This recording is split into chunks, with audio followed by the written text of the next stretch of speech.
guys, welcome again my new blog and Radhe Radhe सबके। आज आम जाऊँ गाइज गुड़ीपदर बजार बोले मार्केट करवा कल के गोटे मैरेज अच्छे गाइस आमर गाने से लगे आम शाग पनीपरिया लगे बजार टी आज चलो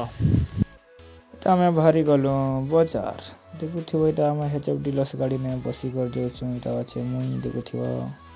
ये पुलिया फाइनली खेट गया गुड़ीपदर मार्केट।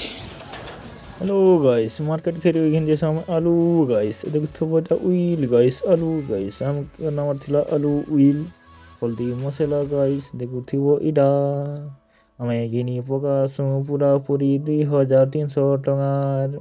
तानु पले एसु हमें कचा पनिपर यार घिनी घिनी गुना करी गाइस हमके टिके भोग लागसी बेले खाई पकासु हमें आलू चबिरी बोरा तानु गाइस आमे धरी करी सामान पत्र पलाएसु घरे देखुथिव गाइस इता चुमड़ी चुमड़ी बस्ता बस्ता आनी करी ढाली दीचु घरे काल के अच्छे आमर गाने ब्याघर किए आइले खाइब भोजी।